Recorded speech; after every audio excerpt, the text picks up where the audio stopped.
Guys, welcome back. It's Polar. Welcome back to Shifting to Gear. Here we are back again with yours truly. We've got a brand new CX-30 here. This is the G25 Astina. We're going to be going through with you guys today.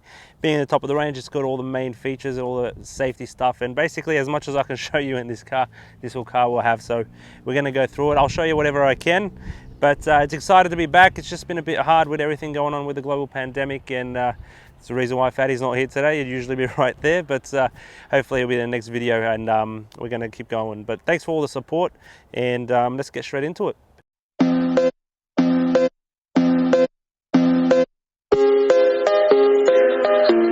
Alright guys, here we are at the front of the car. We are looking straight at it. First thing you're going to notice is this massive grille. It's hard to ignore for sure. We've got a massive Mazda logo there too. I like the design they've gone through for the actual front grille. It's massive, it's different, it's got some weird pattern on it, but it just works. It just finishes really well with the rest of the car. You've got the kind of chrome kind of finish in between as well. So you've got the chrome, black, and also the white color on the car as well. You've got the resin at the bottom that kind of continues along the whole car, which we'll show you shortly. And you do have these nice little LEDs. I don't know if you can see them properly from the end. Just one there and one over here too. So your indicators and all that kind of stuff will kind of show you from there. You've also got a front-facing camera just there. That's with the higher models, I believe. And you've also, this being the Astina, it's got the adaptive headlights as well. The LEDs look very nice.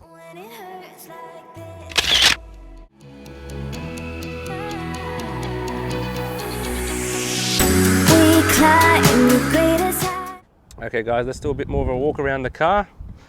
Just wanted to show you guys the headlights while they're on. You've got those little LED indicators on the side. Being the higher model, these guys have the adaptive LED headlights, and I think they look really cool. Got the projector lighting over there. Actually accents really well with the chrome finish here too. Looks very aggressive. Now you've got the resin along the whole car, as you can follow my fingers.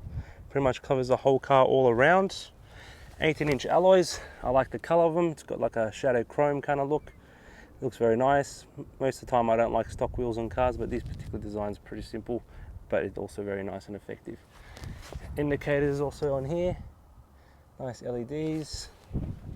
Nice design on the side mirrors. This car's also got the slimline weather shields. Has a CX-30 over there too. Yep, and also, quick note, the fuel cap is actually just press in, press out.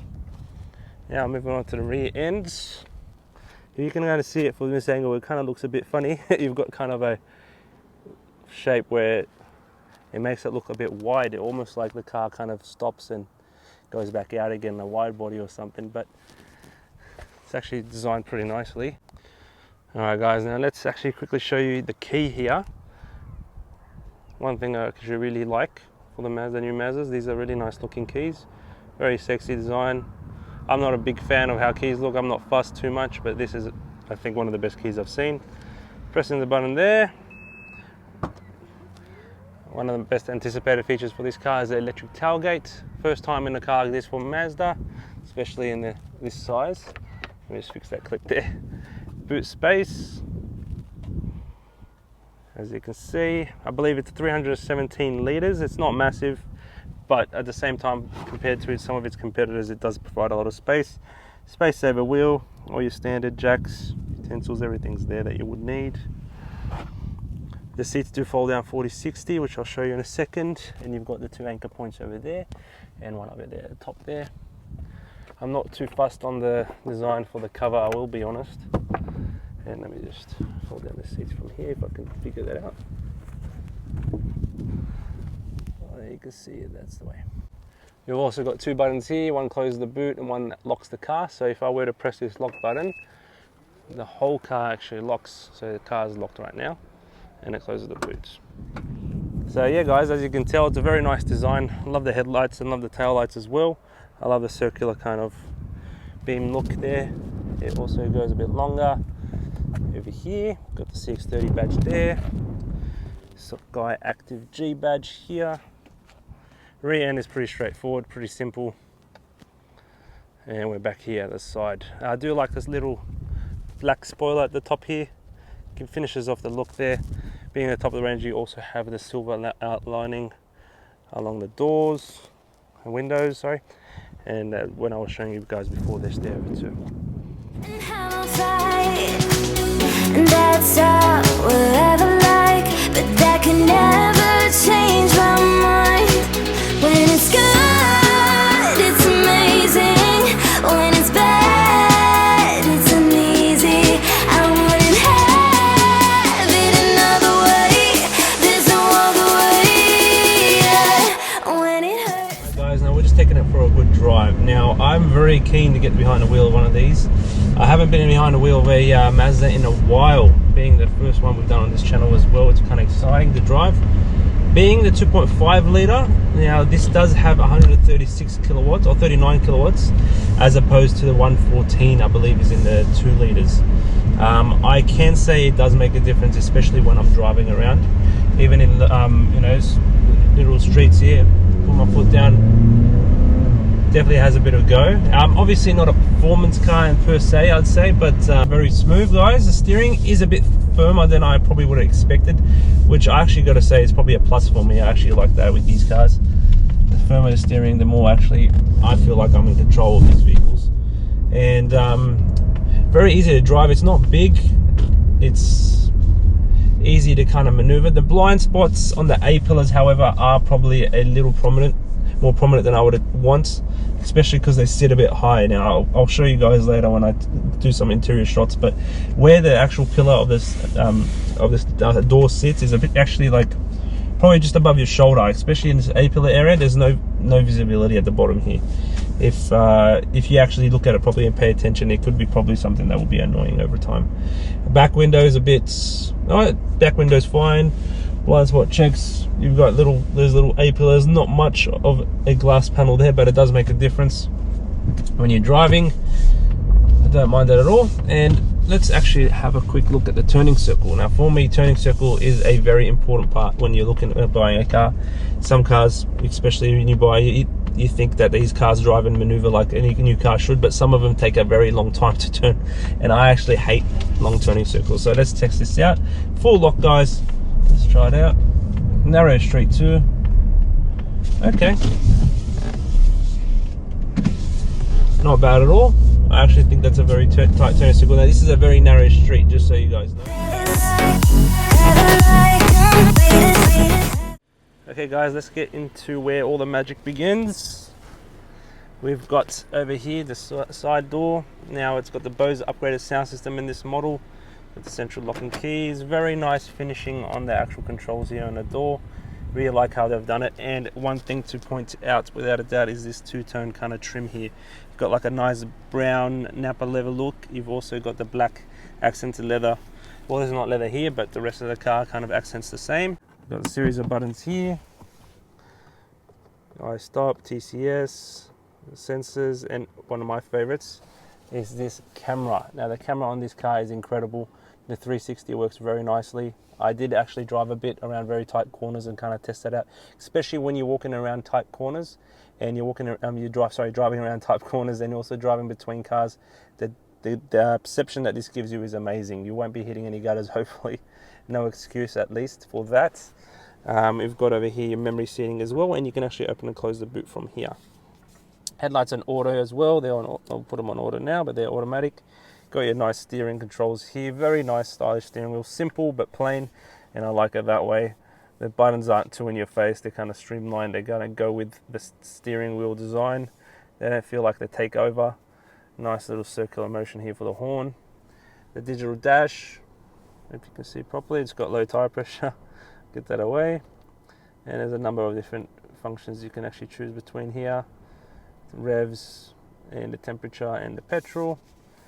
Over here, let me just control that. So you've got your infotainment system. Now, I'm just showing you the side cameras as well.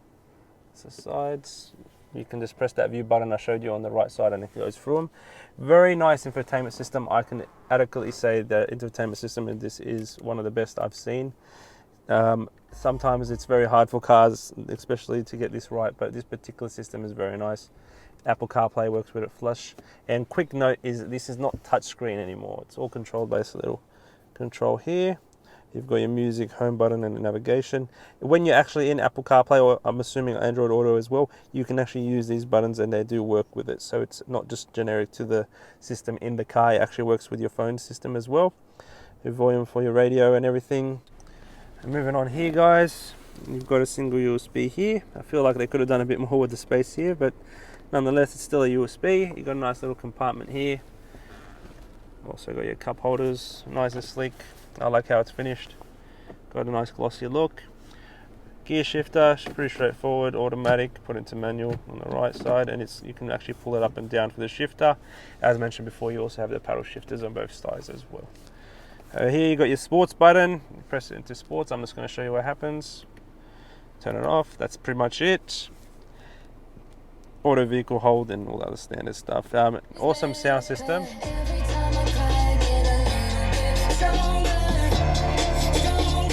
Very impressive for me, to be honest. We've also got over here the different kind of sliding center console. So basically how it works is slide and it goes back. Got a little separator here you can remove, pull to the side, or however you want. Quite a good amount of space in here. You've also got another USB port in there too, and a 12-volt power outlet there. It's pretty cool. But that's the inside here, guys. You've also got a nice rear view mirror here. This is a edgeless mirror finish. That's what you get into the higher models. Got a little display for the seat belts and airbag. On and off for the map lights. You've also got your sunglass holder here too. Close the sunroof as well. Opens, you can just see the size of it. That's pretty much it. Not too big, but still better than no sunroof. I would have loved to see a panoramic sunroof on this car. And just moving on here, your glove box, it's pretty simple. You can see straight through here. That's probably a design flaw in my opinion. Probably could have made that a bit nicer, covered it, but over here is it's pretty simple glove box.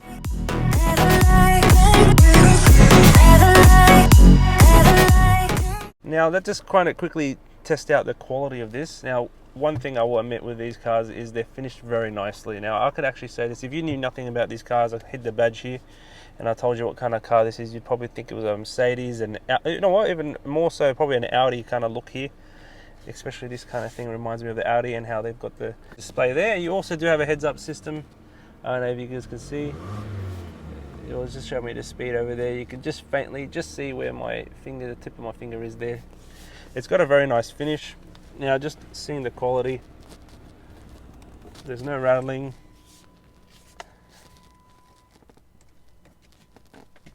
It's all soft touch. Now you can actually see how my finger actually pushes in rather than crackling. Now I'm pressing on these things pretty hard.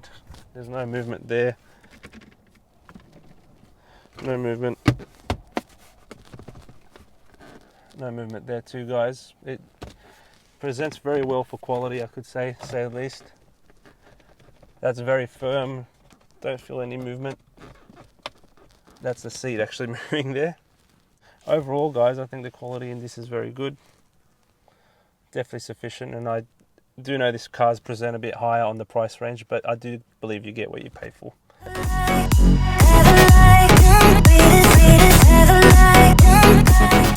Looking at the back as well. Very nice looking interior, especially with the nice leather in this car. Alright guys, now here I am just jumping in the back seat. You guys can kind of gauge the space in the back.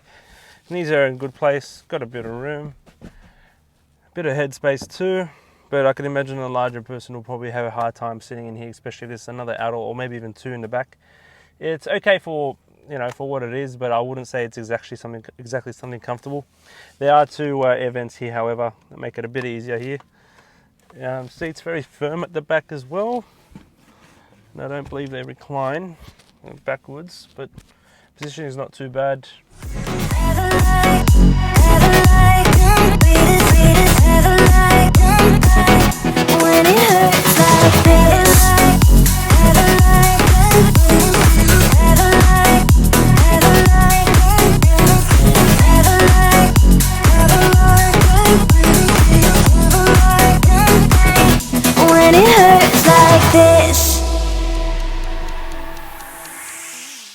Alright guys, that's a wrap for the CX-30 video. Thanks so much for watching. Appreciate every single one of you guys. Appreciate all the support, any likes, and everyone that subscribes. We do appreciate it heavily.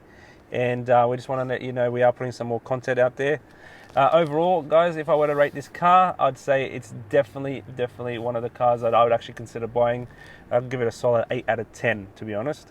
Overall, great car. The only thing that's probably holding it back from being a bit better is the price. I believe the low to mid 40s drive away on these cars. And I guess you can get something a bit cheaper. Probably not as well put together though, with some similar features in today's market. But overall, guys, I don't think you can go wrong if you're going to keep something that's quality. You're going to keep it a long time. I would definitely recommend this car. But yeah, thanks for tuning in, guys, and peace. Take care.